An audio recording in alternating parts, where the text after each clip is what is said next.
Ndị be anyị ndewonu. Eji m aka na ọ na-aga ọfụma n'ogbe gị. N'ihe onyonyo nke taa, anyị ga-eneba anya n'ihe ị nwere ike ime ka i jiri igwe kọmputa gị were na-ede mkpụrụ okwu Igbo. Ọ ya ka anyị ga-eneba anya n'ihe onyonyo nke taa, otu ị ga-esi wee mee ya. Ngwa ka anyị bidonu. Ọ bụrụ na ị gbanye igwe kọmputa gị, gị gaa na ebe edere Time and Language, ị klikie ya, ebuga gị na ebe ị ga-ahụ Language and Region. Ị họrọ Language and Region. Ị ga-afụ kịta na ihe m nwere naanị Oyibo na Spanish. Ị ga-afụ ebe edere tinye Language, Add Language. Gị klikie ebe ahụ, o buputere gị a dialog box. Gị denye Igbo, gị ebupute Igbo, gị họrọ ya. Ị họrọ ha ya, ị gaa na ọzọ ebe edere Next. Dịka ị họchara Next, ihe ọzọ ga-ebuputezi bụ Install. Ị klikie, ọ download wee na igwe kọmputa gị. Ọ download chazịa, ị ga-eme Igbo ka ọ bụrụ your preferred language.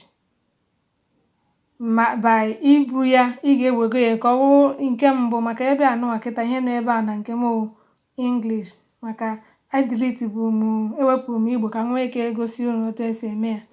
Then ị ga-abịa, o nwere ndị nke ha ị ga-adọbụ klik dịka otu kọmputa niile si dị iche iche. Nke m ịbịa gị họrọ na arrow ahụ, i wee bugo ya enu, bugo ya until ya bụ the first one.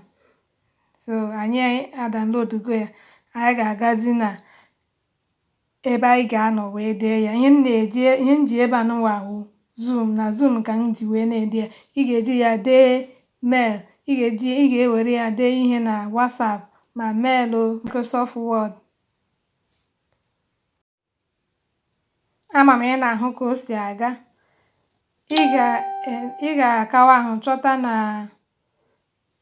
keyboard gị, amaọbụdị m na-enwe ihe a na-akpọ Alt-GL.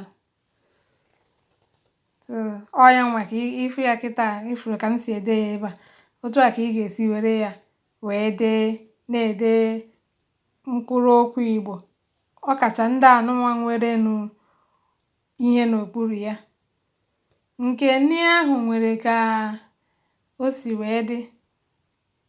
Kpọm bụ ihe edere n'elu ya, mana o nwere keyboard na ekwentị nke na-edenye n'otu o si kwesị ịdị, otu o si kwesị ịdị, mana afụrọ m option nke ahụ na laptop ya, na anyị ga-amaneji nke a otu a. Gị nwa onye ọ na-amasị ide edemede n'asụsụ Igbo,